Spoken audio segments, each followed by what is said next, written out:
అమ్మ యొక్క పరిపూర్ణమైనటువంటి దివ్య అనుగ్రహ ఆశీస్సులతో శ్రీ వాసవి కన్యకా పరమేశ్వరి మాత పురాణం సప్తాహంలో భాగంగా 4వ రోజుకి చేరుకున్నాం.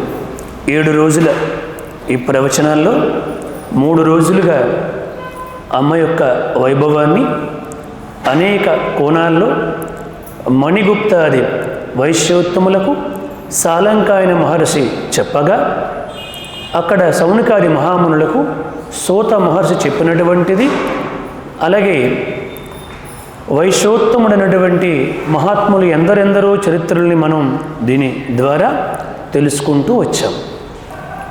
చిత్రకంఠుడు అన్నటువంటి గంధర్వుడు భూలోకములో మీరందరూ కూడా కీర్తి కన్యక అన్నటువంటి జగన్మాత అంశతో పుట్టినటువంటి కీర్తి కన్యకని మోహించడముతో కైలాసమునటువంటి వైశ్యోత్తములు అంటే భూలోకములో ఉండి గొప్ప తపస్సు చేసి పరమేశ్వరుడి యొక్క దివ్య అనుగ్రహానికి పాత్రులై కైలాసానికి వెళ్ళినటువంటి వైశ్యోత్తములకి అక్కడ చిత్రకంఠుడైనటువంటి గంధర్వుడి చేత కీర్తి కన్యక అన్నటువంటి వారి యొక్క కుమార్తెను మోహించడము చేత వారు ఆ కుమార్తెను ఇవ్వను అని చెప్పంటే, మీరు భూలోకములో పుట్టి అగ్నిలో మాడి మసైపోదురుగాక అని శపించాడు చిత్రకంఠుడు అన్నటువంటి గంధర్వుడు.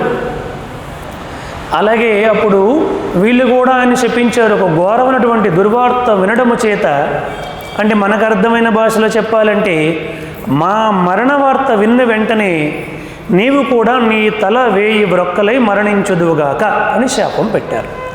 ఈ విధంగా శాప ప్రతిశాపాలు కైలాసములో జరిగాయి. ఇక అక్కడ అలా జరిగినటువంటి విషయాన్ని నిన్నటి రోజు మనం చెప్పుకున్నాం. అంటే ఇప్పుడు వైరం ఏర్పడింది అక్కడ గంధర్వుడితో, అనేక రకాలుగా ఇబ్బంది పెట్టాడు. తర్వాత కూడా జగన్మాత ఒకరోజు వాడిని బూడిదిగా మార్చేసింది. తన దివ్యమైనటువంటి చూపులతో ఆ గంధర్వుని సంహరించింది.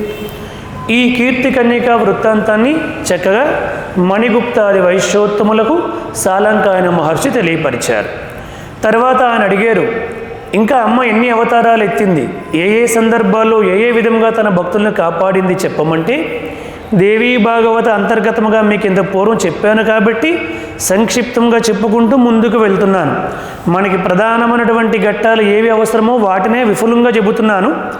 దేవీ భాగవతంలో మీకు చెప్పేసినటువంటివి సంక్షిప్తంగా చెబుతున్నాను. మరలా ఇక్కడ దక్ష యజ్ఞాన్ని చెప్పారు. అంటే దక్షుడు నేను మొన్నటి రోజు మీకు చెప్పాను, దక్షుడు 3000 సంవత్సరాల పాటు తపస్సు చేసి అమ్మని తన కుమార్తెగా జన్మించమని ప్రార్థన చేస్తే అమ్మ దాక్షాయనిగా జన్మించింది. తర్వాత ఆ దక్షుడు నిరీశ్వర యాగం కొంతకాలం బాగానే ఉన్నాడు. తర్వాత అహంకారం చెందాడు, నేను దక్ష ప్రజాపతిని అన్నటువంటి అహంకారముతో నిరీశ్వర యాగాన్ని చేశాడు. ఈశ్వరుడు లేనటువంటి యాగం అంటే ఆయన వస్తే ఈశ్వరుడు లేచి నిలబడి గౌరవించలేదు అని చెప్పి అహంకారముతో ఈశ్వరుడికి హవిస్సులు లేనటువంటి యాగాన్ని చేశాడు దక్షుడు. అప్పుడు సతీదేవి వద్దని చెప్పినా కూడా వెళ్ళింది. పిలవని పేరంటకానికి వెళ్ళకూడదని చెప్పినా వెళ్ళింది. అక్కడ తన తండ్రికి బుద్ధి చెప్పాలనుకుంది. వాడు బుద్ధిహీనుడు కాబట్టి దాక్షాయని ఎంత బుద్ధి చెప్పినా వినలేదు కాబట్టి ఇక నుంచి దక్షుడు కుమార్తె దాక్షాయనిగా నేను ఉండకూడదు అని జగన్మాత సంకల్పించుకొని అగ్నిలో ఆహుతైపోయి తన దేహాన్ని వదిలిపెట్టేసింది. అప్పుడు పరమేశ్వరుడు వచ్చి ఆ దేహాన్ని తీసుకుని తన భుజం అంటే అప్పటికే వీరభద్రుని సృష్టించి పంపించి అక్కడంతా కూడా సర్వనాశనాన్ని చేయించి ఆ దక్షుడికి తల ఇలా తీసేసి అక్కడ ఉన్నటువంటి యజ్ఞగుండములో పడేసి అక్కడికి వచ్చి దక్షుడికి సహాయకారులుగా వచ్చినటువంటి ఋషులకి దేవతలకి అందరికీ వీరభద్రుడు కాళ్ళు చేతులు విరగ్గొట్టి అనేక విధాలుగా ఆ యజ్ఞము కాస్త యుద్ధముగా మారిపోయింది. అది పూర్వం మీకు చెప్పాను. ఇప్పుడు పరమేశ్వరుడు వచ్చి నారదుడి ద్వారా వచ్చి అక్కడ ఉన్నటువంటి ఆ సతీదేవి యొక్క దేహాన్ని నల్లని కట్టిగా బొగ్గులాగా మారిపోయినటువంటి దేహాన్ని తన భుజస్కంధాలపైన వేసుకుని ప్రళయకాలం నృత్యాన్ని చేసాడు పరమేశ్వరుడు. లోకాలన్నీ కూడా 14 లోకాలు గడగడ వణికిపోతూ ఉంటే బ్రహ్మాది దేవతలందరూ కూడా వెళ్ళి, ఏమిటి పరమేశ్వరుడు ఇలా ఉన్మత్తుడైపోయాడు, ఎందుకు ఇలా నృత్యము చేస్తున్నాడు, దాన్ని ఆపండి అని చెప్పి నారాయణుడికి ప్రార్థన చేస్తే తన భార్య అయినటువంటి సతీదేవి యొక్క దేహం ఆయన భుజస్కంధాలపైన ఉన్నంత వరకు ఆయన ఉన్మత్తుడైపోతాడు, బహిర్ముఖుడు కాదు. అంటే మరి లోకాలన్నీ అల్లకల్లోలం అయిపోతున్నాయి, దీనిని నివారణ చేయండి అని చెప్పంటే అప్పుడు నారాయణుడు సారంగం అన్నటువంటి తన కోదండాన్ని ఎక్కుపెట్టి అమ్మవారి యొక్క దేహాన్ని విచ్ఛిన్నము చేశాడు, బాణాన్ని వదిలిపెట్టాడు. అది వెళ్ళి 108 భాగాలుగా ఖండించబడి పడిపోయింది. అప్పుడు పరమేశ్వరుడు బహిర్ముఖుడై బ్రహ్మదేవ, సతీదేవి దేహ భాగాలు పడినటువంటి ప్రదేశాలు సామాన్యమైనటువంటి ప్రదేశాలు కాదు, అవి అత్యంత పవిత్రమైనటువంటివి, కాబట్టి తక్షణమే వాటికి ఆలయాలు నిర్మాణము చేయించు అని చెప్పగానే బ్రహ్మదేవుడు విశ్వకర్మని ఆజ్ఞాపన చేసి అమ్మవారి దేహ భాగాలు పడినటువంటి 108 భాగాలకి 108 ఆలయాలు కడితే అవే 108 శక్తిపీఠాలుగా అయ్యాయి. ఆ 108 శక్తిపీఠాల్లో 18 శక్తిపీఠాలు మాత్రమే మనము పూజించడానికి, స్పృశించడానికి, అర్చించడానికి యోగ్యముగా అందుబాటులో ఉన్నాయి. వాటిని మనం ఏమని చెప్పుకుంటాం?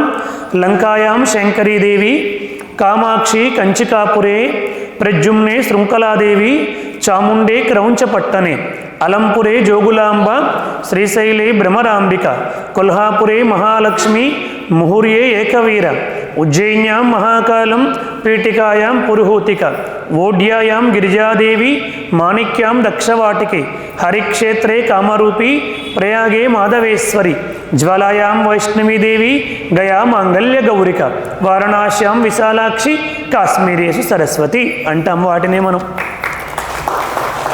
అలా దక్షయజ్ఞం జరిగింది. తర్వాత తారకాసుడు అంటే పరమేశ్వరుడు మరలా సతీదేవి జన్మించింది. ఈ సతీదేవికి చాలా కాలం పాటు సతీదేవి మరలా హిమవంతుడికి కుమార్తెగా జన్మించింది, దాని యొక్క తప ఫలితముగా జన్మించింది.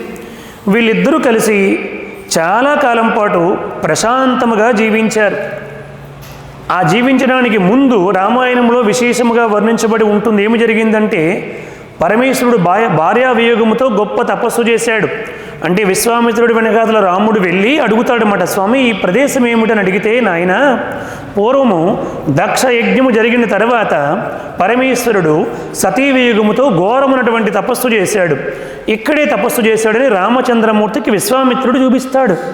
సిద్ధాశ్రమానికి వెళ్తున్నటువంటి మార్గ మధ్యములు అక్కడ తపస్సు చేస్తే ఇక్కడ హిమవంతుడికి పార్వతీదేవి జన్మించింది. అంటే ఆ దాక్షాయినే దక్షుడి కుమార్తెగా ఉండకూడదని సంకల్పించుకుని పార్వతిగా జన్మించింది. ఇప్పుడు ఆవిడ వీళ్ళిద్దరికీ వివాహం జరగాలి. ఎందుకోసమంటే తారకాసురుడు అన్నటువంటి ఒక రాక్షసుడు పుట్టుకొచ్చాడు.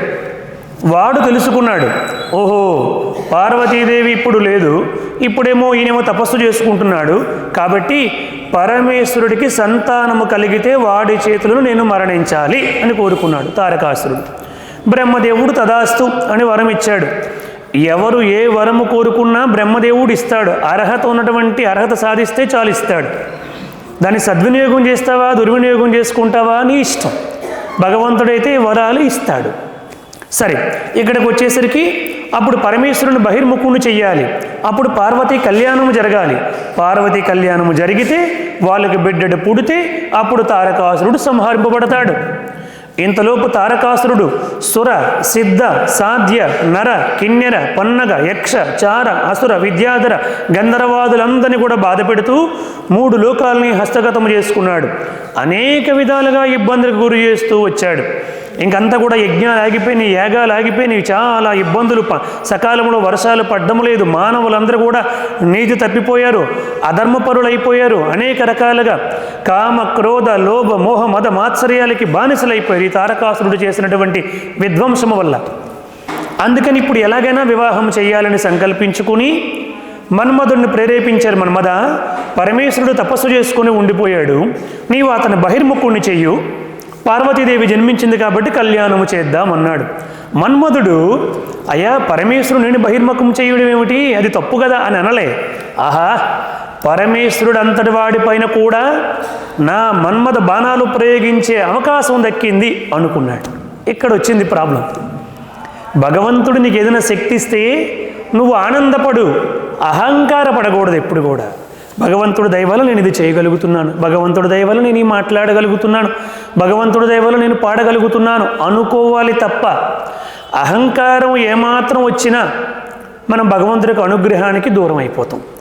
ఎక్కడో ఆయనకి ఎక్కడ పెట్టాలో తెలుసు, ఎక్కడో ఒక చోట పెట్టేస్తాడు మనకి, మనం మరలా చాలా ఇబ్బందులు పడిపోతాం. అందుకని ఎప్పుడు భక్తి ఉండాలి తప్ప అహంకారం ఉండకూడదు. మన్మధుడు వెళ్ళాడు, పరమేశ్వరుడు తపస్సు చేసుకుంటూ ఉంటే తన బాణాలను ప్రయోగం చేశాడు. అది మన్మథ బాణాలు అంటారు. అది ఎవరిపైన ప్రయోగింపబడితే వారికి సంతానం పైన తీవ్రమైనటువంటి కోరిక కలుగుతుంది. అది భగవంతుడే పెట్టాడు.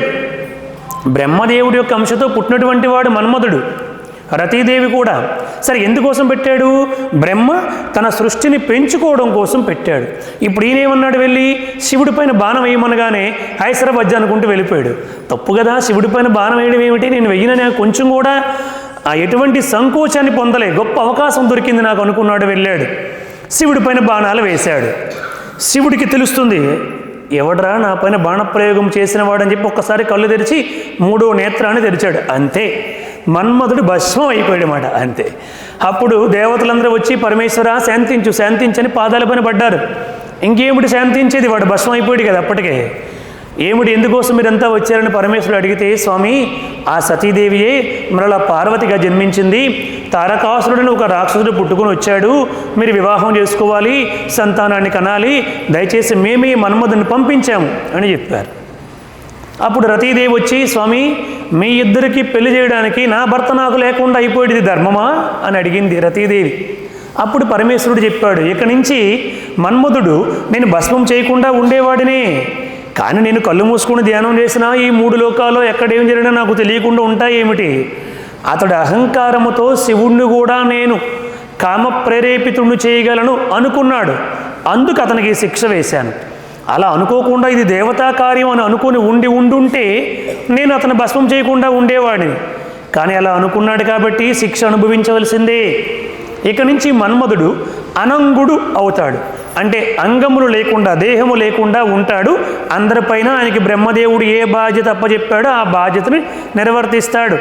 నీ భర్త నీకు మాత్రమే కనిపిస్తాడు అన్నాడు శివుడు. స్వామి నా భర్త నాకు మాత్రమే కనిపిస్తే ఈ లోకం ఏమనుకుంటుంది, ఇది ధర్మమా అని అడిగితే శిక్ష అనుభవించవలసిందే, అహంకరించాడు కాబట్టి. రాబోయే ద్వాపరయుగములో నేను మరల అవతరిస్తాను, అప్పుడు శ్రీకృష్ణ పరమాత్ముడికి ప్రద్యుమ్నుడిగా జన్మిస్తాడు, అప్పుడు మరలా నువ్వు నీ భర్తను చేరుకుంటావు అన్నాడు పరమేశ్వరుడు. తర్వాత ఆయనే ప్రద్యుమ్నుడిగా జన్మించాడు. అదంతా మహాభారతంలో భాగవతంలో వస్తుంది, పక్కన పెడదాం. ఇప్పుడు పార్వతీ పరమేశ్వరుడు యొక్క కళ్యాణము జరిగింది. కుమార సంభవం, కుమారస్వామి జన్మించాడు. అదొక అద్భుతమైనటువంటి ఘట్టము. ఆ కుమారస్వామి జన్మించిన తర్వాత, అంటే కుమారుడు జన్మించినప్పుడు ఆయనకి తల్లి తండ్రి లేకుండా పుట్టాడు. ఎలా పుట్టాడు? రుద్రుడి యొక్క తేజస్సు మొట్టమొదట భూదేవి పైన వదిలిపెడితే భూదేవి భరించలేకపోతే ఆ భూదేవి రుద్రుడి యొక్క తేజస్సులో నుంచి బంగారము, వెండి, రాగి ఇవన్నీ ముడి పదార్థములన్నీ కూడా ఉద్భవించాయి. తర్వాత భూదేవి నుండి భరించలేకపోతున్నాను గగ్గోలు పెడితే అప్పుడు అగ్నిదేవుడిలో వాయుదేవుడి యొక్క సహాయంతో రుద్రుడి యొక్క తేజస్సును నిక్షేపం చేశారు. తర్వాత ఇదిగో ఇప్పుడు ఈ తారకాసురుడి కోసం, ఆయన సంహారం కోసం దేవతలందరూ కూడా ప్రార్థన చేస్తే హిమవత్ పర్వత ప్రాంతాల్లో వదిలిపెడితే గంగమ్మ తల్లిలో ప్రవేశపెట్టి గంగమ్మ నుంచి మరలా హిమవత్ పర్వత ప్రాంతాల్లో వదిలిపెడితే అప్పుడు పుట్టినటువంటి వాడే షణ్ముఖుడు. ఆ షణ్ముఖుడు ఎలా అయ్యాడు? అతడు పుట్టగానే అతడికి ఎవరు పాలు పెట్టేవాళ్ళు లేరు, తల్లి లేదు కదా, రుద్రుడి యొక్క తేజస్సుతో పుట్టాడు, అంటే సంఘర్షణ వల్ల పుట్టాడు. ఇప్పుడు మనం టెస్ట్ ట్యూబ్ బేబీలు ఉంటున్నాం కదా, కొన్ని లక్షల సంవత్సరాల క్రిందటే ఈ టెస్ట్ ట్యూబ్ బేబీలు మన పురాణాల్లో ఎప్పుడో ఉన్నాయి. అంత గొప్ప చరిత్ర మన చరిత్ర, అది మన భారతదేశం. చూడండి, ఇవన్నీ ఎప్పుడో మన పురాణాలు ఉన్నాయండి. ఇప్పుడు ఏదో డాక్టర్లు వచ్చారు, అడ్వాన్స్ అయింది, టెక్నాలజీ పెరిగింది అంటున్నాం. ఎప్పుడో వేల లక్షల సంవత్సరాల పూర్వమే ఇవన్నీ కూడా ఉన్నాయి. అప్పుడు పుట్టిన వెంటనే ఎవరూ లేరు, ఏడుస్తున్నాడు బిడ్డవాడు, పాలు ఇచ్చేవాళ్ళు ఎవరని చెప్పి దేవతలందరూ కూడా వచ్చి ఓ కృత్తికులారా ఆ బిడ్డడికి పాలు ఇవ్వండి అని అంటే ఇస్తాము కానీ మాకేంటి అని అడిగారు వీళ్ళు. లంచం, మాకేంటి పాలు పెట్టాలంటే, అంటే ఇక నుంచి మీ పేరుతో పిలుస్తాం, మీరు కృత్తికులు కాబట్టి కృత్తికులు పాలు పెడితే ఇక నుంచి అతడి పేరు కార్తికేయుడు అవుతాడని చెప్పి అన్నారు. 6 కృత్తికులు మాట వాళ్ళు. ఆ 6 వచ్చి బిడ్డ నా దగ్గర పాలు తాగు, బిడ్డ బిడ్డ నా దగ్గర పాలు తాగు అని 6 వచ్చేసరికి 6 ముఖాలతో షణ్ముఖుడైపోయి 6 దగ్గర ఏకకాలంలో పాలు తాగాడు షణ్ముఖుడు. చూడండి, అలా అతడు జన్మించాడు. అలా స్వామివారికి పుట్టినటువంటి 3 కూడా భార్యాభర్తలుగా పుట్టినటువంటి వాళ్ళు కాదండి, రుద్రుడి యొక్క సంకల్పంతో పుట్టినటువంటి వాళ్ళే. ఇంకా అయ్యప్ప స్వామి కూడా అలా పుట్టినటువంటి వాడే. ఆయన ఎలా పుట్టాడు? ఆయన కూడా హరులకు పుట్టాడు. అదొక విచిత్రము. అదొక రాక్షస పుట్టింది, మహిషి అన్నటువంటి రాక్షస పుట్టి గొప్ప తపస్సు చేసింది. బ్రహ్మదేవుడు ప్రత్యక్షమయ్యాడు. ఏం కావాలో కోరుకో అని చెప్పి అడిగితే చూడండి, రాక్షసులు తపస్సు చేస్తేనే ప్రత్యక్షమయ్యారండి. భక్తులు తపస్సు చేస్తే ప్రత్యక్షం కాకుండా ఉంటారా? మన కోరికలు తీరకుండా ఉంటాయా? ఖచ్చితంగా తీరతాయి. కానీ ప్రాబ్లం ఏమిటంటే రాక్షసులు తపస్సు చేస్తారు, భక్తులు తపస్సులు చేయరు. This is the problem. వాళ్ళు మొండి భక్తి. వాళ్ళు ఎలాగైనా దేవుణ్ణి ప్రత్యక్షం చేసుకోవాలి, నేను ఎలాగైనా ఈ లక్ష్యాన్ని నెరవేర్చుకోవాలి అని గట్టి పట్టుదల వాళ్ళకు ఉంటుంది, తపస్సు చేస్తారు. మనకి గట్టి పట్టుదల ఉండదు కాబట్టి ఊరికే మనం ఇంట్లో కూర్చొని టీవీలు వేసుకొని మా ఊరు వంటలు మీ ఊరు వంటలు అన్నీ చూసుకుంటూ వేడివేడిగా బజ్జీలు పునుకులు తినుకుంటూ దేవుడు వచ్చి మనకు వరాలు ఇచ్చేయాలని కోరుకుంటాం. ఎట్లా ఇస్తాడు? ఇవ్వడండి. ఎవరు కష్టపడితే, ఎవరు సాధన చేస్తే, ఎవరు ప్రయత్నం చేస్తే వాళ్ళకే దేవుడు అనుగ్రహిస్తాడు తప్ప అన్యులకి ఇవ్వడండి. ఆ వరాలు అక్కడ వరాలంటే ఏమిటి? అవి సామాన్యమైనటువంటి. ఆయన ఒక్కసారి వరం ఇచ్చాడంటే అందుకే భగవంతుడి యొక్క అనుగ్రహము ఉంటే ఏ గ్రహాలు నిన్ను బాధించవు. ఆయన అనుగ్రహము ఉంటే శాపము కూడా వరం అవుతుంది. ఆయన అనుగ్రహము లేకపోతే వరాలు కూడా శాపాలు అయిపోతాయని చెప్పారు మనకి పెద్దలు. అందుకే ఆయన అనుగ్రహాన్ని పొందాలి. ఆయన అనుగ్రహాన్ని పొందడానికి ఈ పూజలు, ఈ సత్సంగాలు, ఈ సేవలు, ఈ కార్యక్రమాలు ఇవన్నీ. ఇప్పుడు 7:30కి మీటింగ్ ఉందని మన వాళ్ళు చెప్పారు. నిన్నటి రోజు కూడా అనౌన్స్మెంట్ చేశారు అక్కడ మీటింగ్ ఉందని. దేనికోసం? అక్కడేమో బ్రహ్మోత్సవాలు జరుగుతూ ఉంటే ఆ బ్రహ్మోత్సవాలకు వచ్చినటువంటి భక్తులకి అన్నప్రసాదాన్ని పెట్టడానికి మన వాళ్ళు మీటింగ్ పెట్టుకున్నారు. చాలా సంతోషం. ఆ కార్యక్రమం చక్కగా జరగాలని అమ్మవారికి హృదయపూర్వక ప్రార్థన. అటువంటి సేవలు మనం చేయాలి. సేవకుడు కానివాడు నాయకుడు కాలేడు. ఇక్కడ మనకి సేవలకి అమ్మ అనుగ్రహం చేత సఫిషియెంట్గా ఫండ్ కూడా ఉంది. మాకు సత్యసాయి సేవా సంస్థలోనికి వెళ్తే అంటే నేను ఇంతకు పూర్వం వరంగారితో మాట్లాడితే ఆ ఫండ్స్ ఆ వివరాలన్నీ కూడా చెప్తూ వచ్చారన్నమాట. చాలా కార్యక్రమాలు ఉన్నాయి, ఇవన్నీ కూడా చేసాము, ఇవన్నీ చెప్పారు. మాకు సత్యసాయి సేవా సంస్థలోనికి వెళ్తే ఒక జిల్లా ప్రెసిడెంట్ ఉంటాడు సంస్థకండి, స్టేట్ ప్రెసిడెంట్ ఉంటాడు, ఆల్ ఇండియా ప్రెసిడెంట్, భజన మండలి కన్వీనర్ దగ్గర నుంచి ఉంటారండి. భజన మండలి కన్వీనరు, సమితి కన్వీనరు, జోనల్ కన్వీనరు, జిల్లా ప్రెసిడెంటు, స్టేట్ ప్రెసిడెంటు ఇలా ఉంటారండి. ఒక జిల్లా ప్రెసిడెంట్కి భగవంతుడి యొక్క అనుగ్రహాన్ని పొందడానికి అక్కడ ఏం రాదండి, భగవంతుని అనుగ్రహం వస్తుంది. అందుకోసమని సేవ చేయాలి. ఆ సేవకి అంత విలువ ఉంది. ఆ సేవ వల్ల భగవంతుని అనుగ్రహాన్ని మనం పొందితే మన కష్టాలు, మన నష్టాలు, మన బాధలు అన్నీ కూడా తీరుతాయి. ఈ లోకములో మన నష్టాలు, కష్టాలు, బాధలు తీర్చగలిగేవాడు ఎవరైనా ఉన్నారంటే భగవంతుడు ఒక్కడే. ఈ స్నేహితులు కానీ, ఈ బంధువులు కానీ, ఈ మిత్రులు కానీ వీళ్ళు ఎవరు కూడా నీ జోబులో డబ్బులు ఉన్నాయంటే నీ చుట్టూ గుమ్ముకొడతారు. ఒకసారి నీకు సమస్యలు కానీ, బాధలు కానీ, నష్టాలు కానీ, కష్టాలు కానీ, ఆపదలు వస్తే ఈ మిత్రులే శత్రువులు అయిపోతారు. కాబట్టి భగవంతుడు ఒక్కడే. God is your permanent friend అని చెప్పారు భగవాన్ శ్రీ సత్యసాయి బాబా గారు. అందుకోసమని చెప్పి మనం భగవంతుడి యొక్క సేవలు చేస్తూ రావాలి. సరే, ఇక్కడికి వచ్చేసరికి అలా కుమారస్వామి జన్మించారు. జన్మించిన తర్వాత తారకాసురుడితో 12 సంవత్సరాలు పట్టిందండి. వాడు తపస్సు చేశాడు కదా, 12 సంవత్సరాలు పట్టింది. వాడితో యుద్ధం చేశాడు కుమారస్వామి. యుద్ధం చేసి తారకాసురుని సంహరించాడు. అప్పుడు శివుడికి అందరూ కూడా ఎంత గొప్ప కుమారుని కన్నావైనా గొప్ప కానుకలు ఇచ్చారు. ఆ కానుకలన్నీ స్వీకరించాడు శివుడు. మరలా కానుకలు స్వీకరించి ఎవరికొరికి ఇచ్చేస్తాడు శివుడు. మనలాగా పెట్టులో పెట్టుకోడు, అని ఎవరికొరికి ఇచ్చేస్తాడు. సరే, ఇప్పుడు కానుకలన్నీ కూడా స్వీకరించి అప్పుడు అడిగాడు శివుడు, నారద, బ్రహ్మదేవ, నాకు అందరూ కూడా కానుకలు ఇచ్చారు, భూలోకం నుంచి మానవులు ఎవరు కూడా వచ్చి కానుకలు ఇవ్వకపోవడానికి కారణం ఏమిటి? వాళ్ళకి తపశ్శక్తి ఉంది కదా, కైలాసానికి రాగలరు కదా, ఎక్కడికైనా వెళ్ళగలరు కదా, మరి ఎందుకోసం వాళ్ళు రాలేదు అని పరమేశ్వరుడు అడిగాడు. అప్పుడు నారద మహర్షి చెప్పాడండి, స్వామి మీకు తెలియదేముంది, ఈ తారకాసురుడు కొన్ని వేల సంవత్సరాల పాటు ఈ భూలోకాన్ని, స్వర్గలోకాన్ని, పాతాళలోకాన్ని పరిపాలించి మొత్తం సర్వనాశనం చేసేసాడు. భూలోకంలో విపరీతమైనటువంటి క్షామం ఏర్పడిపోయింది. అనేక మంది అనేక ప్రాంతాలకు వెళ్ళిపోయారు. బ్రాహ్మణులందరూ కూడా గౌతమ మహర్షి ఆశ్రమానికి వెళ్ళిపోయారు. తర్వాత వైశ్యులందరూ కూడా గోబిలములు యందు దాక్కుని ఉన్నారు. కాబట్టి ఎక్కడ కూడా పాడి పంటలు లేవు, వర్షాలు లేవు, యజ్ఞాలు లేవు, యాగాలు లేవు, పూజలు లేవు, సత్సంగాలు లేవు, భజనలు లేవు, తపస్సులు లేవు. సర్వభ్రష్టం అయిపోయింది భూలోకం ఈ తారకాసురుడి వల్ల. కాబట్టి స్వామి అందు కారణం చేత భూలోకం ఉన్నటువంటి వాళ్ళు ఎవరు కూడా తీసుకుని కానుకలు రాలేకపోయారు అని చెప్పాడు శివుడు. అప్పుడు శివుడు ఈ తారకాసురుడు ఇంత క్రూరంగా ప్రవర్తించాడా, మానవాళందరినీ ఇంత సర్వనాశనం చేశాడా అని చాలా బాధపడుతూ ఉంటే అప్పుడు నారద మహర్షి, స్వామి ఒక విషయాన్ని చెబుతాను, నా మనవి వినండి అంటూ ప్రార్థన చేశాడు. చెప్పు నారదా అన్నాడు. ఎందుకంటే నారదుడు ఎప్పుడు కూడా ఏం చేసినా లోక కళ్యాణం కోసమే. మనకి అది తగులాగా అనిపించవచ్చు, కానీ అది లోక కళ్యాణం కోసమే. స్వామి ఇక్కడ ఏదో పూర్వం తపస్సు చేసి కైలాసానికి వచ్చినటువంటి ఈ వైశ్యోత్తములు ఉన్నారు కదా, ఈ వైశ్యోత్తములే పాడి పంటలతో, వర్తక వ్యాపారాలతో, గో సంరక్షణతో మరల భూమిని సస్యశ్యామలముగా పాడి పంటలతో నిలుపగలుగుతారు.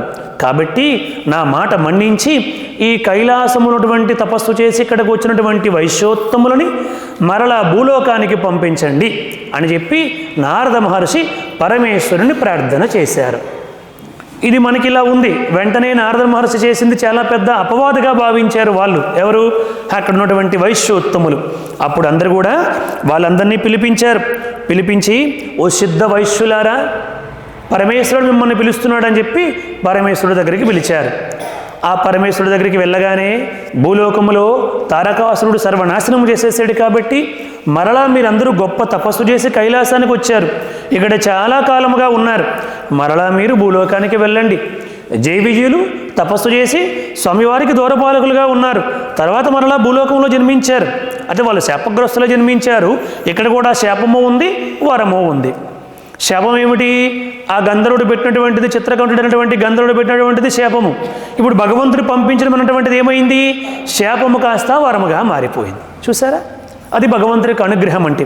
ఆయన భూలోకానికి వెళ్ళమని చెప్పారు. ఆ వయసులకు నాయకుడైనటువంటి సోమదత్తుని పిలిచి, నాయన సోమదత్త, నా మాట విను, మీరందరూ కూడా ఈ కైలాసం నుంచి భూలోకానికి వెళ్ళి మరలా భూమిని పాడి పంటలతో సుసంపన్నము చేయండి, గోవుల్ని మరలా అభివృద్ధి చేయండి, పాడి పంటల్ని, వ్యవసాయాన్ని చేయండి, మరలా వర్తక వాణిజ్య వ్యాపారాలన్నింటినీ కూడా నెలకొల్పండి, మీకు నేను సర్వదా తోడై ఉంటాను అని చెప్పి పరమేశ్వరుడు చెప్పగానే అతడు చాలా బాధపడ్డాడు. స్వామి, మేము ఎన్నో వేల సంవత్సరాలు భూలోకములో తపస్సు చేసి తమ దివ్య వరాలు పొంది కైలాసానికి వచ్చాం, మీరు మరలా కైలాసం నుంచి భూలోకానికి వెళ్ళిపోమంటున్నారంటే ఇది లోక కళ్యాణం కోసం వెళ్ళమంటున్నాను, నా మాట వినండి. మీరు నా మాట విని వెళ్తే మీకు సకల సౌకర్యాలు నేను కలిగిస్తాను, మీ వంశము ఆచంద్ర తార్కాణము ఉండిపోతుంది అని శివుడు వాళ్ళకి ఇవ్వబోయే వరాలని చెప్పాడు. అప్పుడు ఆ వైశ్యోత్తముడు మిగతా ప్రముఖులైన కొంతమంది వైశ్యోత్తములందరినీ కూడా పిలిపించుకొని శివుడి దగ్గరికి వెళ్ళి పరమేశ్వరుడికి చెప్పారు, స్వామి వీళ్ళందరికీ చెప్పండి, మీరు ఏం చెప్పాలనుకుంటున్నారు అంటే అప్పుడు పరమేశ్వరుడు చెప్పాడు, మీరు నా మాట విని భూలోకానికి వెళ్ళి నేను చెప్పినట్లు కనుక చేసినట్లయితే మీ కొరకై విశ్వకర్మ చేత 18 పట్టణములను నిర్మింపజేస్తాను. మీరు ఉన్న చోట ధర్మము, ధనము, ధాన్యాది సంపదలు అభివృద్ధి చెందుతాయి. ప్రధాన పట్టణమున నేనే స్వయముగా నగరేశ్వర నామముతో వెలసి మిమ్మల్ని సర్వదా కాపాడుతాను అని పరమేశ్వరుడు వరాన్ని ప్రసాదించాడండి. వారి గట్టిగా కరతాళధ్వనులు చేయండి. నేను స్వయంగా నగరేశ్వర నామధేయముతో అవతరించి మిమ్మల్ని కాపాడుతాను. మీ ఇలవేల్పు అయినటువంటి యోగమాయా కన్యక ఉంది కదా, ఆవిడ వింధ్యవాసినటువంటి నామధేయముతో, గౌరీ నామధేయముతో మిమ్మల్ని సర్వదా కాపాడుతూ ఉంటాం. అలాగే లక్ష్మీనారాయణులు కోనకమల జనార్దనునటువంటి నామధేయముతో మీరు ఉన్న చోట అవతరించి మిమ్మల్ని సర్వదా కాపాడుతాం. అలాగే బ్రహ్మదేవుడు భాస్కరాచార్యుడటువంటి నామధేయముతో భృగు వంశమున జన్మించి మీ అందరికీ గురోత్తముడై మీకు మార్గదర్శనాన్ని చూపిస్తాడు. మీరందరూ కాలాంతరమున పెనుగొండలో మరలా జన్మించి బహుకాలము వసించి ఒకానొక కారణముచే అగ్నియందు ప్రవేశించి తిరిగి పరంధామమును పొందగలరు. కనుక నా ఆజ్ఞను బడసి మీరు భూలోకానికి వెళ్ళి ధర్మోద్ధరణ, జనోద్ధరణ చెయ్యండి అని పరమేశ్వరుడు ఆజ్ఞాపించాడు అని మణిగుప్తాదులకు సాలంకాయన మహర్షి తెలియపరిచాడు. ఇది అక్కడ కైలాసమున్నటువంటి వైశ్యోత్తములు మరలా భూలోకానికి రావడానికి గల కారణం. జై బోలో శ్రీ వాసవి కన్యకా పరమేశ్వరి మాతాకు, శ్రీ వాసవి కన్యకా పరమేశ్వరి మాతాకు, శ్రీ వాసవి కన్యకా పరమేశ్వరి మాతాకు.